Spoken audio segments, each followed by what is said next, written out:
تو اخلاق بہترین وہ ہے جو رسول اللہ صلی اللہ علیہ وسلم ہم کو گائیڈ کر دیں گے کہ یہ والی جو آپ کا آپ کے اندر فیلنگ ہے اس کو کس طریقے سے کس جگہ پر صحیح طریقے سے رکھنا ہے. ٹھیک ہے نا. اب آپ دیکھیے کہ رسول اللہ صلی اللہ علیہ وسلم کی زندگی میں وہ ساری چیزیں آئی ہیں آلموسٹ جو آپ کی زندگی میں آئیں گی. انسان کہتا نا کہ پتہ نہیں یہ والی سچویشن ان کی زندگی میں آئی ہوگی کہ نہیں آئی ہوگی. اکثر و بیشتر جب آپ کسی کی کاؤنسلنگ بھی کر رہے ہوتے نا تو لوگ یہ سمجھتے ہیں کہ شاید آپ کی زندگی میں کوئی دکھ اور تکلیف ہے ہی نہیں, اس لیے آپ ان کو حوصلہ دلا رہے ہیں اور دین بتا رہے ہیں کہ اللہ سبحانہ تعالیٰ پہ توکل کریں, یہ کریں وہ کریں.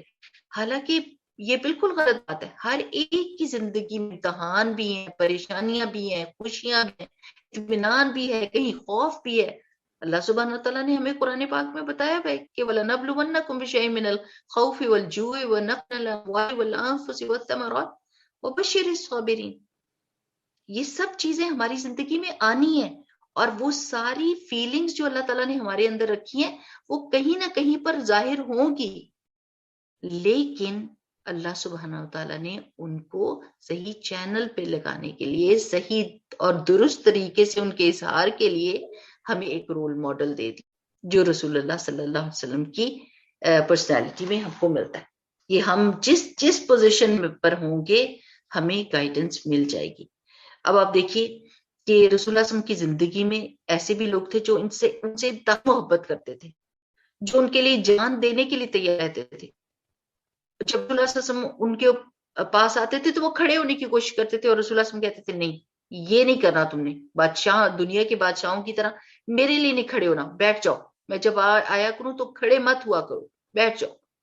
اتنی محبت کرنے والے کہ جب جنگ ہو تو ان کے آگے کھڑے ہو جاتے تھے اور تیر اپنے ہاتھوں پہ اور اپنے سینے پہ لے رہے ہوتے تھے.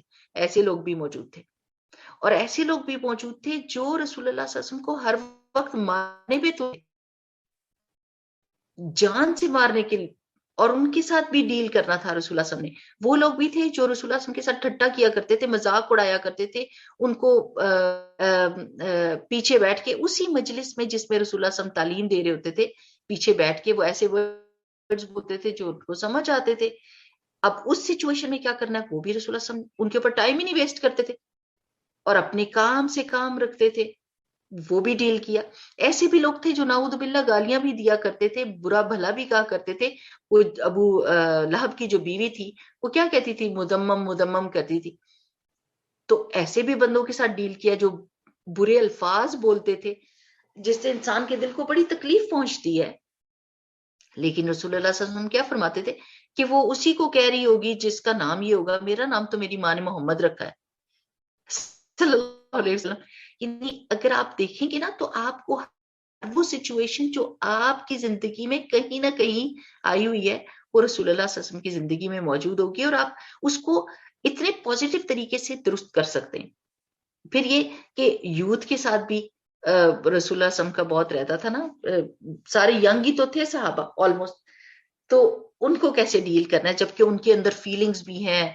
یعنی یہ کہ اپوزٹ جینڈر کے لیے محبت اور پسندیدگی کا اظہار کی, جیسے ایک واقعے میں آتا ہے نا کہ وہ بیٹھے ہوئے تھے اور وہ عورتیں جو ہے وہ بن رہی تھی رسیاں, تو وہ بیٹھے اور ان کے ساتھ ہنسی مذاق کر رہے تھے, تو رسول اللہ صلی اللہ علیہ وسلم پاس سے گزرے تھے تو وہ ایک دم گھبرا گئے اور کہ یا رسول اللہ صلی اللہ علیہ اور پریشان ہو گئے.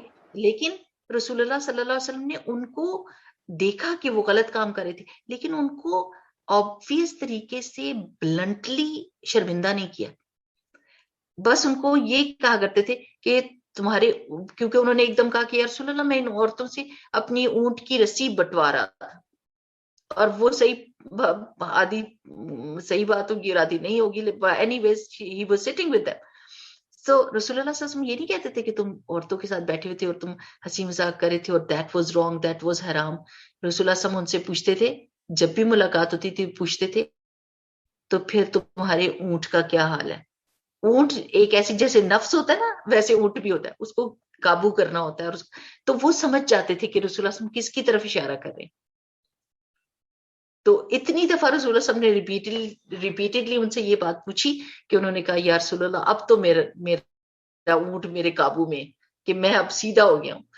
لیکن سبحان اللہ it was so beautiful in such a beautiful manner, اور رسول اللہ صلی اللہ علیہ وسلم نے ان کو ٹرین کیا اور ان کی بغیر شرمندہ کیے. تو آپ جس مسئلے میں یہ چاہیں گی نا کہ آپ کو گائیڈنس چاہیے، اس مسئلے میں رسول اللہ صلی اللہ علیہ وسلم کی زندگی سے آپ کو گائیڈنس مل جائے گی. And that is a miracle of اللہ سبحانہ و تعالیٰ. یہ اللہ سبحانہ و تعالیٰ کا معجزہ ہے. پولیٹیکل لحاظ سے بھی آپ دیکھیں کہ جو بھی فیصلے کرنے تھے کیسے رسول اللہ صلی اللہ علیہ وسلم نے کیے، کس طریقے سے مشورہ کیا، ایون ان لوگوں کے ساتھ مشورہ کیا جن کی وجہ سے کوئی جنگ ہارے ہوئے تھے. کہ اللہ سبحانہ و تعالیٰ نے کیا کہا تھا کہ صحابہ کرام نے وہ درے سے ہٹ گئے تھے، جس درے میں رسول اللہ صلی اللہ علیہ وسلم نے کہا تھا کہ ادھر آپ نے کھڑے رہنا ہے، اور وہ ہٹ گئے تھے، اور اس کی وجہ سے کتنے صحابہ شہید ہوئے. لیکن یہ دکھ اور یہ غصہ ظاہر ہے اس وقت ایسے ہوتا ہے کہ دکھ تکلیف ہوتے، لیکن اللہ سبحانہ وتعالیٰ نے کیا قرآن پاک میں رسول اللہ صلی اللہ علیہ وسلم سے فرمایا وَشَاوِرْهُمْ فِي الْأَمْرِ، ان کو مشورے میں شامل کریں آپ. اور رسول اللہ صلی اللہ علیہ وسلم نے ان کو مشوروں میں شامل کیا. یہ نہیں کہا کہ ایک دفعہ تم نے ایسی غلطی کی ہے اور ہم مسلمانوں کو اتنا بڑا دکھ اور تکلیف اٹھانی پڑی ہے، اب آئندہ ہم تمہاری طرف دیکھیں گے بھی نہیں، تمہارے سے کوئی مشورہ نہیں لیں گے، تم اس قابل ہی نہیں ہو. تو آپ یہ دیکھتے ہیں کہ رسول اللہ صلی اللہ علیہ وسلم پرسنالٹیز کو بنانے والے تھے، توڑنے والے نہیں تھے. وہ کنسٹرکٹیو طریقے سے کسی بندے کو کھڑا کر دیتے تھے زندگی میں، بجائے اس کے کہ اس کی غلطی پر اس کو توڑ کے اور ہمیشہ کے لیے ختم کر دیا جائے کہ وہ بے فائدہ ہی ہو جائے انسان. تو الحمدللہ رب العالمین استاد بھی بہترین تھے کہ کس طریقے سے سکھاتے. صحابہ کہتے تھے کہ رسول اللہ صلی اللہ علیہ وسلم نے دن مقرر کیے تھے ان کے لیے، تو صحابہ کہتے تھے ہمارا دل چاہتا ہے اب زیادہ ہمیں سکھائے. تو رسول اللہ صلی اللہ علیہ وسلم نے فرمایا تھا کہ میں اس ڈر سے کہیں تم تنگ نہ ہو جاؤ، میں تمہیں کم یعنی وہ جو آفیشیل جیسے تعلیم کا ہوتا ہے نا وہ سیشن، وہ کم کیا کرتے تھے کہ کہیں صحابہ تنگ نہ ہو جائے. تو الحمدللہ رب العالمین، اللہ کا لاکھ لاکھ شکر ہے کہ یہ اسوہ حسنہ ہمارے لیے موجود ہے. اب جن صحابی نے یہ حدیث مروی کی تھی ان کا نام ہے ابو ہریرہ. آج ہم ان کی کہانی بھی دیکھیں گے کہ ان کی زندگی کیسی تھی. ٹھیک، اچھا. ابو ہریرہ رضی اللہ تعالیٰ عنہ جو تھے وہ ان کا نام جو اصل میں تھا عبد الشمس تھا، یعنی شمس کا بندہ. ٹھیک ہے نا. تو جب جنگ خیبر ہوئی تھی نا 7 ہجری میں، ٹھیک ہے، اس میں ابو ہریرہ جنگ خیبر کے موقع پر، فتح خیبر کہہ لیں، فتح خیبر کے موقع پر حضرت ابو ہریرہ رسول اللہ صلی اللہ علیہ وسلم کے پاس آئے تھے. اور اسلام کے بارے میں یہ پہلے سے جانتے تھے، انہوں نے یمن میں اسلام کو قبول کر لیا تھا. لیکن یہ ان کو صحابی کا درجہ کب ملا تھا؟ جب یہ رسول اللہ صلی اللہ علیہ وسلم کے پاس جنگ خیبر میں آئے تھے. Can you please mute your mic? جس کا بھی مائک کھلا ہے نا پلیز میوٹ کر لیجئے، کیونکہ وہ بہت زیادہ شارپ نوائز آ رہی ہے. تو جب رسول اللہ صلی اللہ علیہ وسلم نے پوچھا کہ آپ کا کیا نام ہے، تو انہوں نے کہا عبد الشمس. تو رسول اللہ صلی اللہ علیہ وسلم نے فرمایا نہیں، بلکہ آج سے تمہارا نام عبد الرحمن ہے. تو انہوں نے اپنے نام کو بہت پسند کیا. یہ کتنی بڑی بات ہے. اب ذرا آپ سوچیں کہ کوئی آپ بزرگ ہوں اور وہ آپ اپنا نام بتائیں اور وہ نام بدل دیں، اٹس اے بگ تھنگ کہ اچانک کوئی کسی کا نام بدلے اور وہ تیار ہو جائے اور اس کو پسند بھی کرے. اور چونکہ یہ کسی بلی سے کھیلا کرتے تھے، بلی تھی نا ان کے پاس، بلی کا بچہ، تو وہ اس کو اپنی بازو بڑی ہوتی ہے نا جبے کی، تو اس میں بٹھا لیتے تھے اور کھیلتے تھے. تو ان کا نام ابو ہریرہ پڑ گیا تھا، چھوٹے بلی کے بچے کا باپ جیسے کہتے ہیں نا. ابو کا مطلب باپ اور ہریرہ بلی کا بچہ.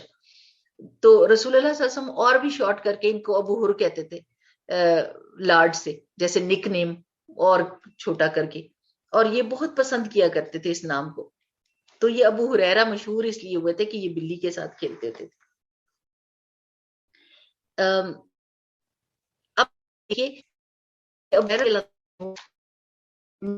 زیادہ روایت احادیث کی انہوں نے کی ہے، اور لوگوں کو بڑا اعتراض ہوتا ہے کہ بھئی ابو ہریرہ اتنی لیٹ رسول اللہ صلی اللہ علیہ وسلم سے ملے لیکن اتنی زیادہ احادیث کیوں مروی کی. ٹھیک ہے نا. بات سوچنے والی ہے نا کہ رسول اللہ صلی اللہ علیہ وسلم 11 ہجری میں ربیع الاول کے اس میں فوت ہوئے، اور یہ مل رہے ہیں ابو ہریرہ 7 ہجری میں خیبر کے موقع پر، فتح خیبر کے موقع پر. لیکن اصل میں دیکھنے کی بات یہ ہے کہ انہوں نے جب یہ رسول اللہ صلی اللہ علیہ وسلم سے ملے پھر اس کے بعد جدا نہیں ہوئے، اور انہوں نے ایک ایک منٹ جو ان کی زندگی کا باقی کا تھا نا، انہوں نے رسول اللہ صلی اللہ علیہ وسلم کے لیے وقف کر دیا تھا. تو یہ تو کھانا بھی نہیں کھایا کرتے تھے کہ اس میں بھی ٹائم ویسٹ ہوتا ہے، کوئی کمائی نہیں کرتے تھے، کہیں نہیں جاتے تھے، اصحاب صفہ میں سے تھے، اور جو کھجوریں لا کے لوگ رکھ دیتے تھے بس وہ کھا لیتے تھے، اور کبھی کبھی بے ہوشی بھی طاری ہو جاتی تھی ان کے اوپر، اتنی بھوک لگتی تھی.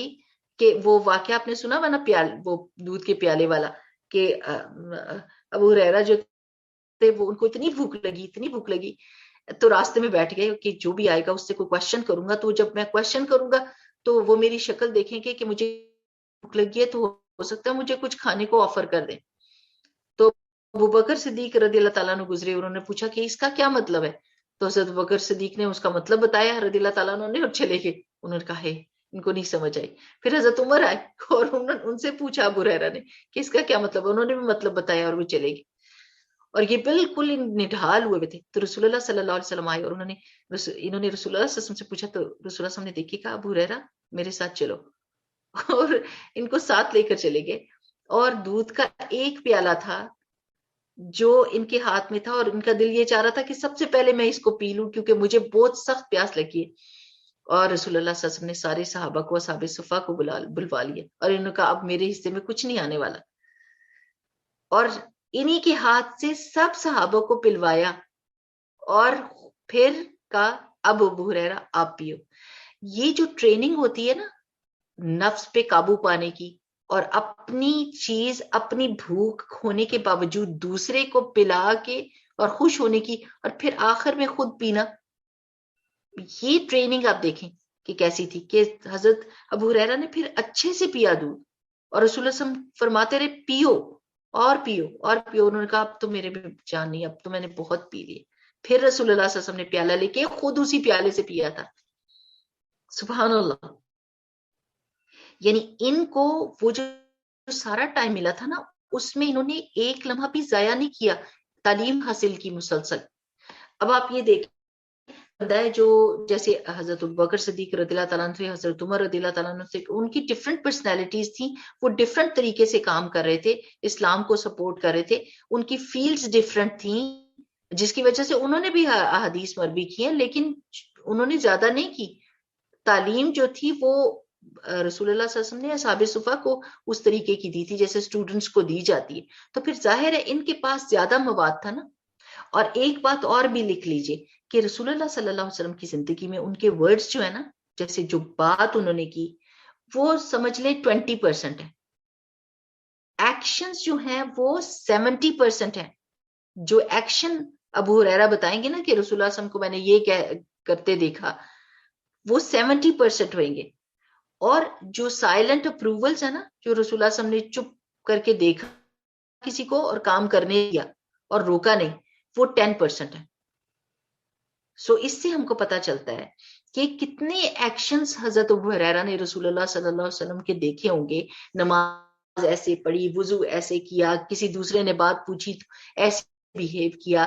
وہ جیسے جو آ گیا تھا اور اس نے آ کے رسول اللہ صلی اللہ علیہ وسلم کی گریبان کو پکڑ لیا تھا اور اس نے کہا تھا کہ آپ نے میرا ادھار لیا اور آپ دے نہیں رہے.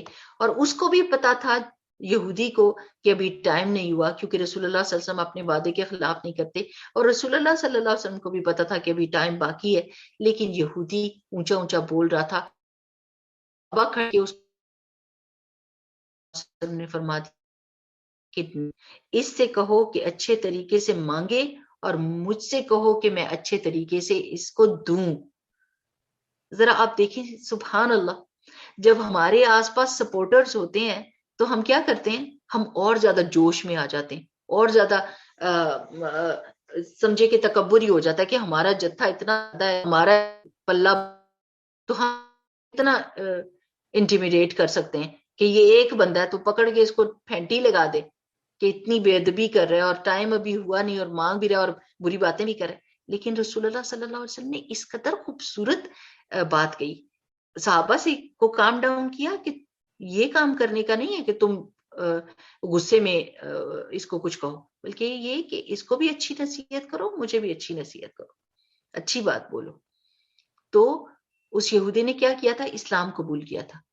اس نے کہا تھا کہ مجھے میری کتاب سے یہ پتا چلا تھا کہ جو آخری نبی آئے گا وہ لان تان کرنے والا نہیں ہوگا، وہ اونچا بولنے والا نہیں ہوگا، وہ لوگوں کے ساتھ بدسلوکی کرنے والا نہیں ہوگا، وہ برائی کا بدلہ برائی سے دینے والا نہیں ہوگا. تو مجھے وہ یہ آخری چیز تھی جو میں نے چیک کرنی تھی، اور یہ وہی نبی ہے اور میں ان پہ ایمان لاتا ہوں. تو سبحان اللہ، یعنی یہ ساری چیزیں یہ اسٹوڈنٹس اپنی آنکھوں سے دیکھتے تھے، سنتے تھے، اور پھر اس کو نریٹ کرتے تھے، کیونکہ ان کے سر کے اوپر یہ ایک ذمہ داری تھی کہ انہوں نے وہ ساری چیزیں نریٹ کرنی ہے. تو حضرت ابو ہریرہ رضی اللہ تعالیٰ نے یہ سارا وقت، اور یہ ٹائم بھی ایسا تھا جب دین کے سارے احکامات جو ہے آلموسٹ کمپلیٹ ہو چکے تھے، اور جو بھی کوئی مسئلہ آتا تھا اس کا حل موجود ہوتا تھا، اور رسول اللہ صلی اللہ علیہ وسلم اس کو ڈیل کر رہے ہوتے تھے. سو ان کے پاس جو چیزیں تھیں، سبحان اللہ، وہ ایک پورا خزانہ. تو ابو ہریرہ کی روایت جو ہے وہ 5374 ہیں، یعنی 5374 احادیث. اور جب میں یہ کہوں نا اتنا بڑا نمبر میں آپ کو بول رہی ہوں، تو اگر ابو ہریرہ خود سے بات بتا رہے ہیں تو ایک حدیث، لیٹ سے کہ انہوں نے ایک واقعہ دیکھا ہے تو وہ خود بیان کریں گے. پھر حضرت عمر وہی واقعہ بتائیں گے اپنے الفاظ میں، تو اس کو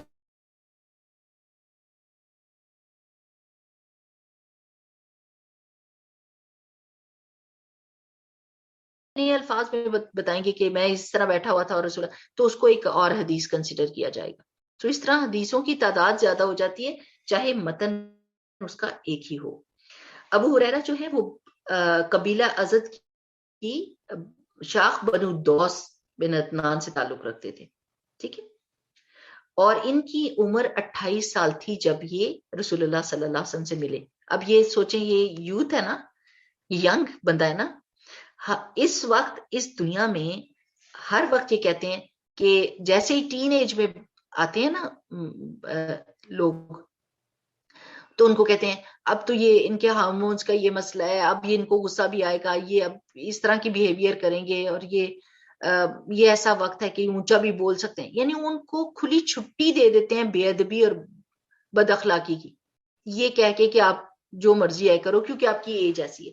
حالانکہ اگر آپ صحابہ کرام کو دیکھیں نا تو ان میں ہر ایج کا بچہ بھی موجود تھا. جیسے حضرت انس آئے تھے تو وہ 10 سال کے تھے. حضرت ابن عباس ایک بچے کی حیثیت سے، مطلب وہ انہوں نے رسول اللہ صلی اللہ علیہ وسلم سے سب کچھ سیکھا. حضرت ابو ہریرہ، عبداللہ بن مسعود، عبداللہ بن عباس، عبداللہ بن عمر رضی اللہ تعالیٰ عنہ، یہ سارے 20s میں تھے.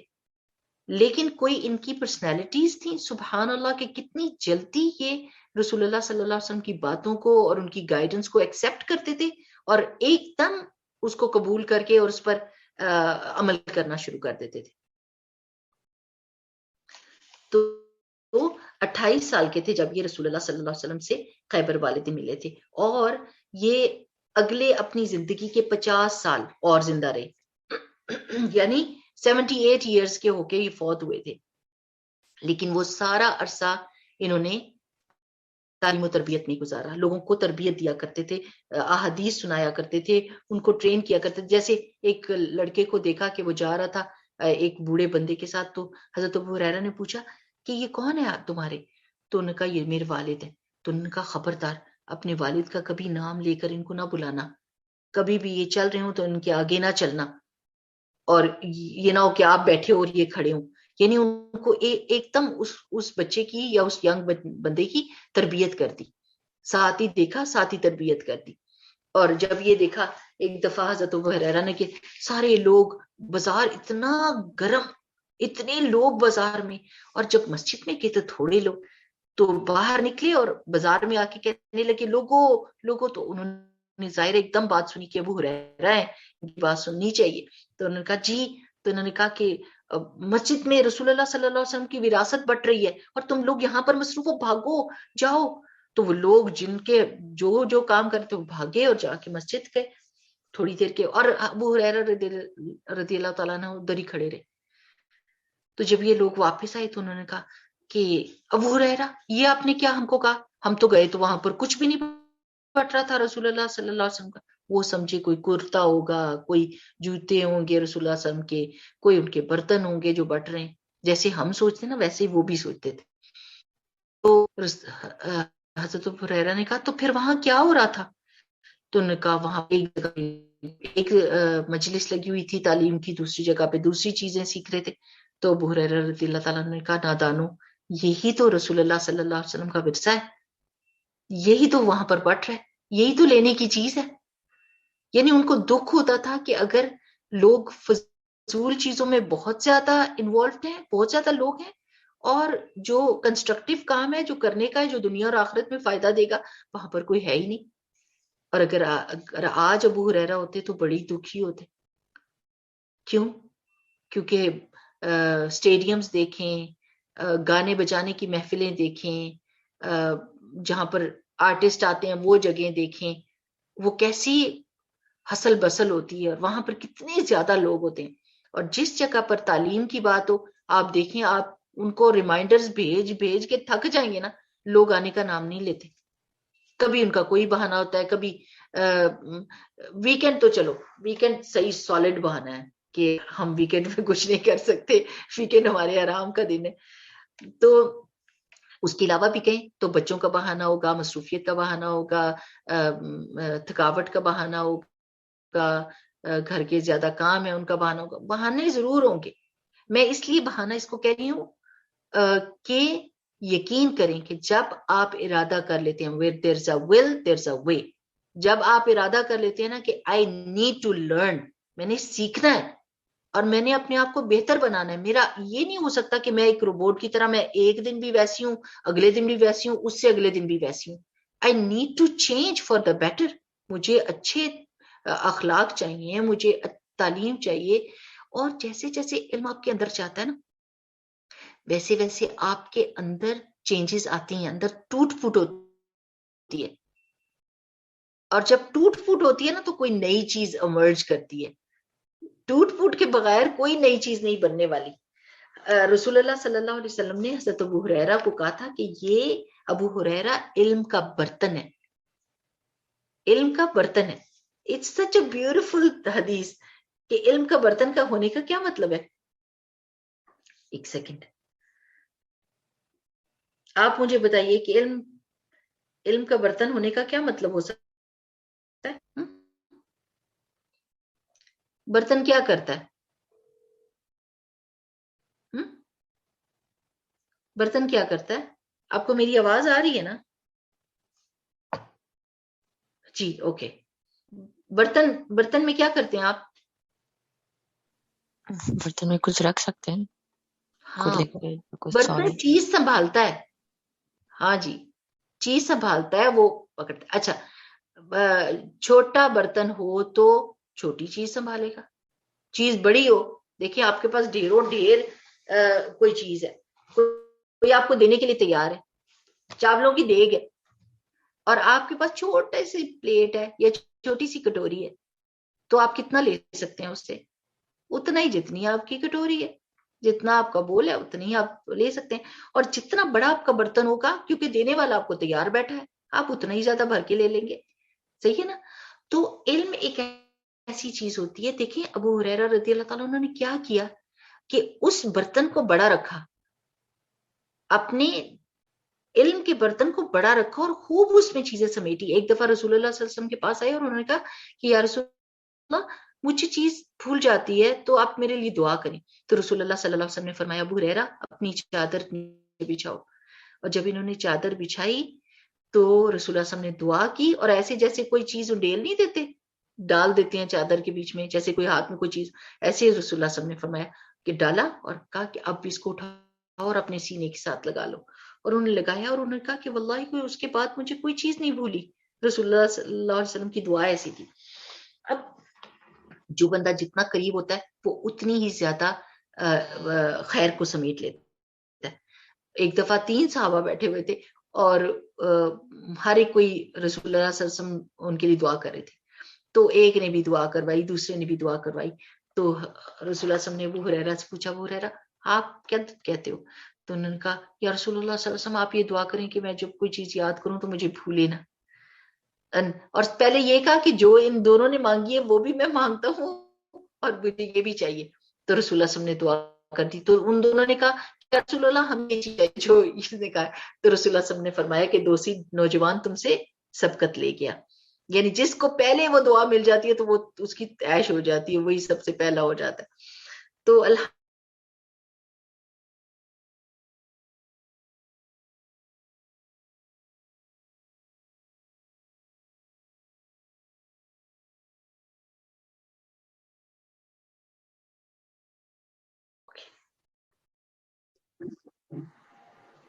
اوکے یہ ریکارڈنگ جی میم ہو رہی ہے, سوری میں ڈسکنیکٹ ہو گئی تھی. اچھا کوئی حرج نہیں. اچھا انہوں نے کہا کہ ایک دفعہ ابو ہریرہ رضی اللہ تعالیٰ نے کہا کہ ایک دفعہ میں اور میرے دوست رسول اللہ صلی اللہ علیہ وسلم کی بات کر رہے تھے, گھر میں اکیلے تھے. تو رسول اللہ صلی اللہ علیہ وسلم نے فرمایا اور ساتھ ہی میں بھی ہوش ہو گئے. اب لوگوں کو یہ چاہت کہ یہ جلدی سے بتائیں کہ یہ کیا بات تھی جو یہ اکیلے تھے اور رسول اللہ صلی اللہ علیہ وسلم نے ان کو بتائی تھی. انہوں نے چھینٹے مارے پانی کے اور ان کو اٹھایا, اور پھر انہوں نے بات شروع کی کہ میں اور میرے صدیق جو میرے دوست تھے ہم ایک جگہ پہ بیٹھے ہوئے تھے, اور رسول اللہ صلی اللہ علیہ وسلم نے فرمایا کہ اور پھر بھی ہوش ہو گئے, کام پہ اور بے ہوش ہو گئے. اور تیسری دفعہ جب یہ بے ہوش ہو پھر لوگوں نے کہا نہیں آپ ہم کو بتائیں کہ کیا بات ہے. تو اس وقت انہوں نے یہ حدیث بیان کی تھی کہ اللہ سبحانہ تعالیٰ سب ہوگا, ایک سخت ہوگا, عالم ہو, اور وہ ان کو بالوں کے بال گھسیٹ کر اور جہنم رسید کیا جائے گا, کیونکہ ان کی نیت دنیا میں مشہوری تھی اور لوگوں سے عزت لینا تھی, اور ان کی نیت اللہ کے لیے نہیں تھی. اور اللہ تعالیٰ ان کو ان کی نعمت یاد کرا کے اور ان سے پوچھے گا, اور وہ اللہ تعالیٰ پہ ایک قسم کی بات کرے ہم نے یہ کیا, ہم نے دنیا میں علم پھیلایا, اور یہ وہ اللہ سبحانہ تعالیٰ کہیں گے کذب تھا کہ تم نے جھوٹ کہا, تم نے وہ کام اس لیے کیا کہ لوگ تمہیں سکیں, لوگ تمہیں عالم کہیں, لوگ تمہیں شہید کہیں. تو وہ کہہ دیا گیا اب تمہارا ادھر کوئی چیز نہیں. تو وہ اس چیز سے ڈرتے تھے کہ کہیں میں ان میں سے نہ ہوں, کہ میری نیت میں خرابی نہ آ جائے کہ میں تم لوگوں کو یہ بتاتا ہوں. اور اکثر و بیشتر یہ بھی کہا کرتے تھے کہ اگر قرآن میں یہ آیت نہیں ہوتی, یہ دو آیتیں نہ ہوتی, تو میں کبھی بھی تم سے کوئی حدیث بیان نہ کرتا. اور اس میں سے ایک الذین یکتمون, وہ ہے نا کہ جو اللہ سبحانہ تعالیٰ نے نازل کیا ہے اس کو جو چھپاتے ہیں لوگوں سے تو ان کے لیے عذاب ہے. تو وہ اس چیز سے ڈرتے تھے کہ کہیں ایسا نہ ہو کہ میں لوگوں کو نہ بتاؤں اور میں علم چھپا کے اس دنیا سے چلا نہ جاؤں. ٹھیک ہے. اور ایک ان کی پرسنالٹی کی بہت خوبصورت بات یہ ہے کہ ان کی امی جو تھی وہ مسلمان نہیں تھی, اور یہ بہت تڑپتے تھے کہ ان کی امی مسلمان ہو. اور جب رسول اللہ صلی اللہ علیہ وسلم سے آتے تھے تو امی کو اپنی اچھی باتیں بتاتے تھے, لیکن وہ ہمیشہ رسول اللہ صلی اللہ علیہ وسلم کے بارے میں بری بات کرتی تھی. ایک دن جب انہوں نے اسلام کا ان کو کہا تو انہوں نے اچھے سے باتیں کر دی ان کو, اور رسول اللہ صلی اللہ علیہ وسلم کے بارے میں کچھ ایسی بات کہی کہ ابو ہریرہ رونے لگ گئے, اور وہاں سے اٹھ کے رسول اللہ صلی اللہ علیہ وسلم کے پاس آ گئے اور رو ہی رہے تھے. تو انہوں نے کہا کہ رسول اللہ صلی اللہ علیہ وسلم نے فرمایا کہ کیا ہوا ابو ہریرہ؟ تو انہوں نے کہا کہ یا رسول اللہ آپ میری امی کے لیے دعا کریں کہ وہ اسلام قبول کر لیں, کہ انہوں نے آپ کے بارے میں بہت غلط بات کہی ہے اور میرا دل ٹوٹ جاتا ہے. اب آپ دیکھیں کہ رسول اللہ صلی اللہ علیہ وسلم جو ہے نا مجیب یعنی کیا کہتے ہیں ان کی جن کی دعائیں قبول ہوتی ہیں, مستجاب الدعوات ہوتے ہیں وہ لوگ, ہاں مستجاب الدعوات, کہ جن کی دعائیں قبول ہوتی ہیں. تو رسول اللہ صلی اللہ علیہ وسلم نے ان کی امی کے لیے دعا کی کہ اللہ سبحانہ تعالیٰ ان کو ہدایت دے. اور رسول اللہ صلی اللہ علیہ وسلم جب اٹھ کے رسول اللہ صلی اللہ علیہ وسلم کے پاس سے ابو ہریرہ گئے ہیں تو ان کو آواز آئی ہے کہ اندر غسل لے رہی ہے امی, اور امی نے اندر سے کہا 1 منٹ رک جاؤ کہیں جانا نہیں. اور جب آئیں تو کہنے لگی کلمہ پڑھاؤ میں نے مسلمان ہونا ہے. تو یہ اتنے خوش ہوئے کہ انہوں نے جا کے رسول اللہ صلی اللہ علیہ وسلم سے فرمایا کہ یا رسول اللہ میری امی جو ہے وہ مسلمان ہوگی اور آپ کی دعا. کہ حضرت ابو ہریرہ ہر دفعہ میں اپنی امی کو کہا کرتے تھے اے میری پیاری اماں جان. اچھا ہم اپنی امی کو کیا کہتے ہیں ہر دفعہ میں؟ یہ پیارے الفاظ کہنا اور یہ بار بار یہ ریپیٹڈلی کہنا آگے ہیں سب لوگ کے نہیں؟ رمشا جی میم آپ کنٹینیو رکھیں، آ رہے ہیں سارے. تو اتنے پیار سے، اور ان کی امی کہا کرتی تھی اے میرے پیارے بیٹے. تو یہ اتنی خوبصورت بات ہے کہ ہم کبھی ہوتے نا امی، یعنی اپنی امی کہنے میں یہ اظہار کر دیتے ہیں کہ ہم اس وقت تکلیف میں ہیں جو آپ نے آواز دی ہے ہم کو. اور یعنی ہر دفعہ میں ہم یہ نہیں سوچتے کہ امی کو اتنے ہی پیار سے بلانا چاہیے جیسے میں نے پہلی دفعہ آواز دی ہے. وہ کس قدر اپنی ماں سے محبت کرتے تھے کہ انہوں نے کیسے تڑپ کے دعا بھی منگوائی ان کے لیے.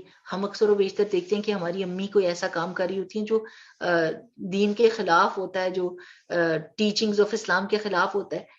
تو اس وقت ہمارا کیا حال ہوتا ہے کہ ہم اس طرح تڑپ کے دعا مانگتے ہیں اپنی امی کے لیے کہ اللہ تعالیٰ میری امی نے جنت میں جانا ہے، ان سے یہ والی بری عادت چھڑوا دے. یعنی there are so many things to learn from his life کہ انہوں نے کس طریقے سے دین اور اسلام کی خدمت کی، کس طرح اپنے آپ کو وقف رکھا. آپ کو پتہ ہے کہ ان کی شادی کس سے ہوئی تھی؟ انہوں نے شادی نہیں کی تھی جب تک رسول اللہ صلی اللہ علیہ وسلم سے یہ تعلیم لے رہے تھے، اور انہوں نے وقف کیا ہوا تھا اپنے آپ کو دین کے لیے.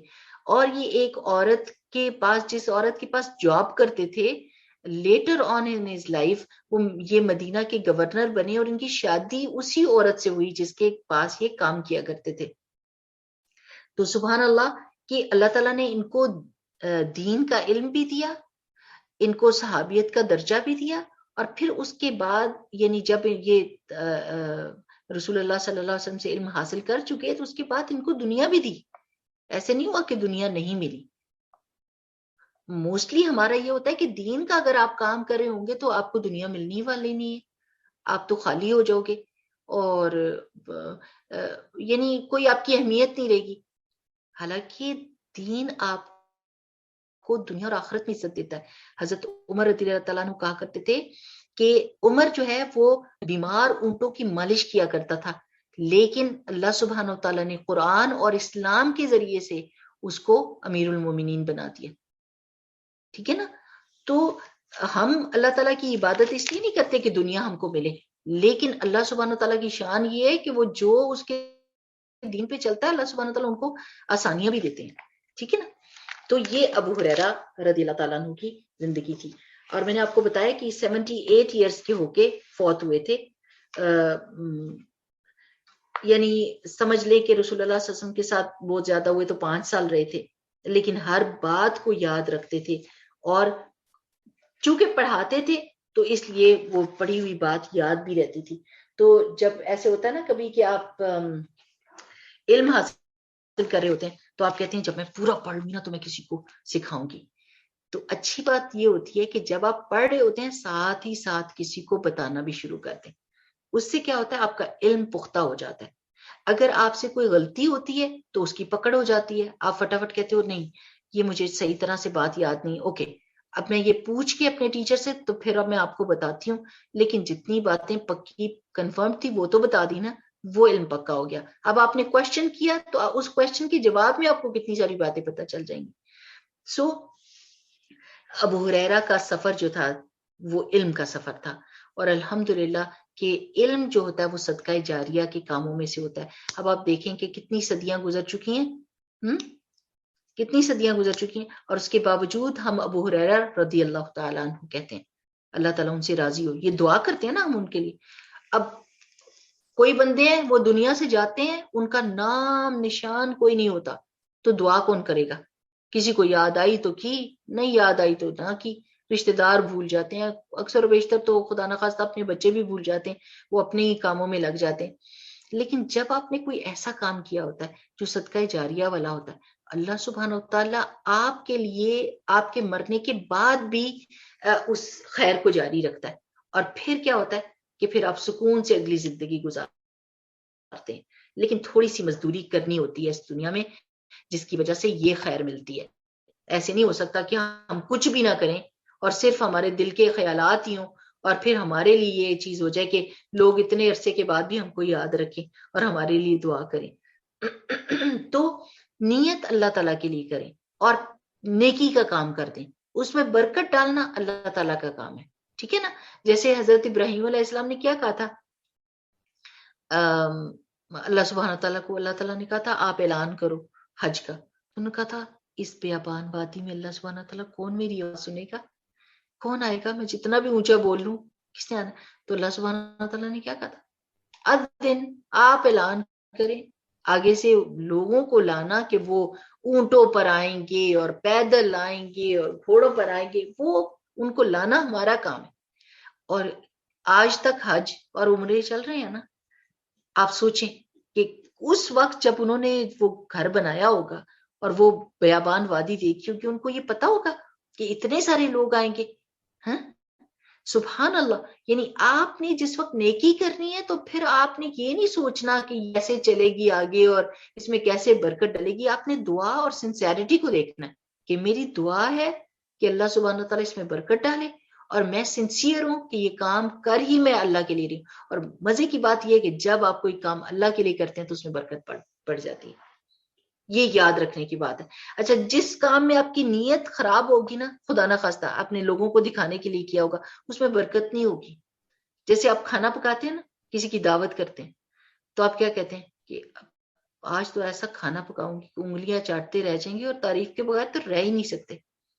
اور آپ کا دل یہ ہوتا ہے کہ یہ آج تعریف ہوئی کہ ہوئی, اور آپ کے کان انتظار کر رہے ہوتے ہیں کہ لوگ تعریف کریں. لوگ اٹھ کے یہ جا وہ جا, اور گھر بھی جا کے کہتے ہیں نمک اس میں زیادہ تھا اور چینی اس میں زیادہ تھی.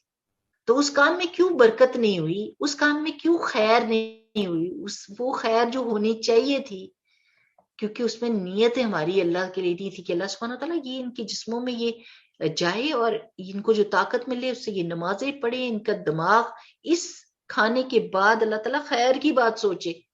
اور میں آپ کے لیے صلہ رحمی کا حکم دیا تو میں نے یہ صلہ رحمی کے طور پہ کھانا بنایا. ہر روز کے کھانے کو, ہر بچوں کو کھانا دیتے وقت یہ سوچیں تو اس میں خیر پڑ جاتی ہے اور اس میں وہ آگے چلنے شروع ہو جاتی ہے خیر. تو یہ ابو ہریرہ رضی اللہ تعالیٰ عنہ کی زندگی ہے. چونکہ ان کی سنسیریٹی تھی, الحمدللہ الحمدللہ. یہی میں نے آپ کو پہلے کہا تھا نا کہ جو ایمان پہ مرے نا اس کو اپنا رول ماڈل بنانے کی کوشش کریں, کیونکہ جو زندہ بندے ہوتے ہیں ان کا ابھی کچھ پتہ نہیں ہوتا خدا نہ خواستہ, جب تک وہ مر نہیں جاتے ایمان کے اوپر تو ان کو وہ ڈکلیئر ہی نہ کریں کہ یہ ان جیسا ہم بننا چاہتے. تو ابو ہریرہ کی یہ حدیث تھی کہ رسول اللہ صلی اللہ علیہ وسلم نے فرمایا کہ میں بھیجا گیا ہوں اخلاق کی تکمیل کے لیے, تاکہ میں مکمل بتا دوں کہ ایگزیکٹلی اللہ سبحانہ وتعالیٰ کو کیا ریکوائرڈ ہے ہمارے سے, ہمارے اخلاق کیسے ہونے چاہیے, ہمارا غصہ کیسا ہونا چاہیے, ہماری خوشی کیسی ہونی چاہیے, ہمارا غم کیسا ہونا چاہیے, ہماری غیرت کیسی ہونی چاہیے. ٹھیک ہے, ہاں جی, ادھر ہم رک جاتے ہیں اس حدیث پہ.